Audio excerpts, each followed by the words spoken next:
Okay, let's get right to the backhand counter hit. You can see for a start that most of the swing occurs around the right elbow, utilising the swinging of the forearm and just a little bit of wrist. The elbow moves forward a little bit from the upper arm, but really doesn't swing sideways very much at all. Very little shoulder turn, as you can see, and the stroke being played in what's essentially just a forehand stance.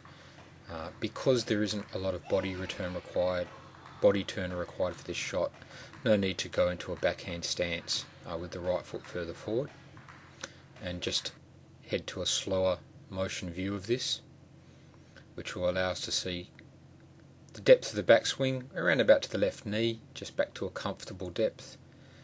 You can see the tilt forward of the racket itself, maintained through the stroke until we get to the point where the extension of the arm makes it natural for the arm to move across to the side of the player.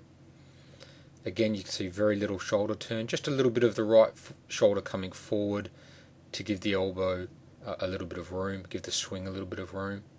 The player watching the ball right onto the bat, possibly not watching the contact exactly, but watching it until the ball's pretty close to the contact and he's sure that he knows where the location of the ball will be. Now that we're in the very slow motion, you can see here the free arm really doing nothing, just being used as a balance. A little bit of adjustment of the feet, just minor adjustments to keep balance.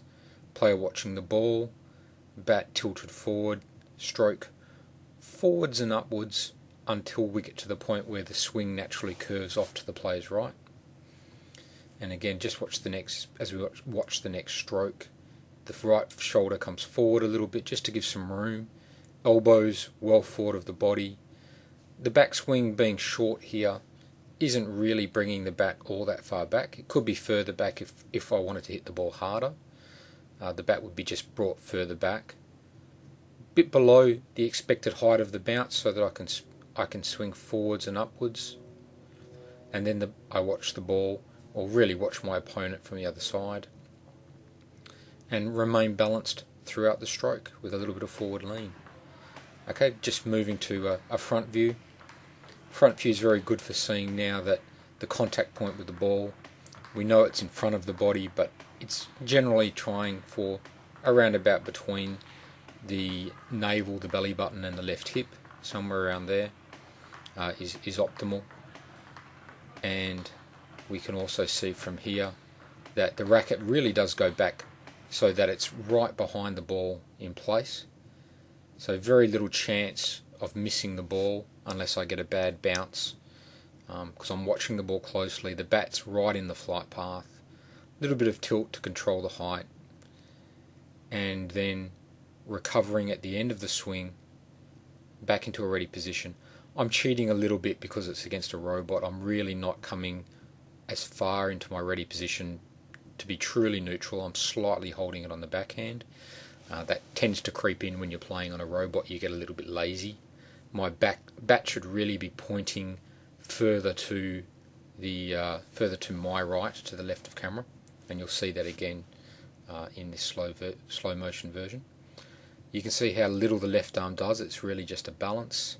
Weight goes onto the left leg just to allow me to reach the ball, and at this point the racket should really be pointing to the other side of that centre line, further out to the left.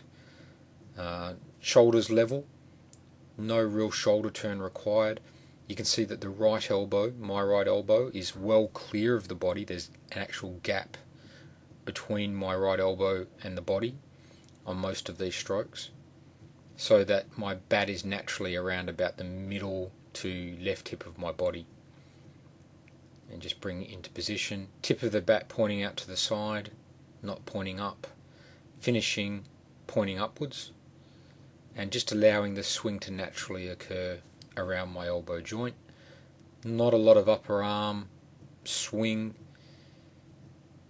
The elbow, once it gets into position, the elbow is fairly static.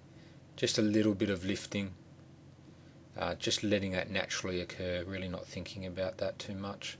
And to get down the line, just a little bit more of a turn of the shoulders, really.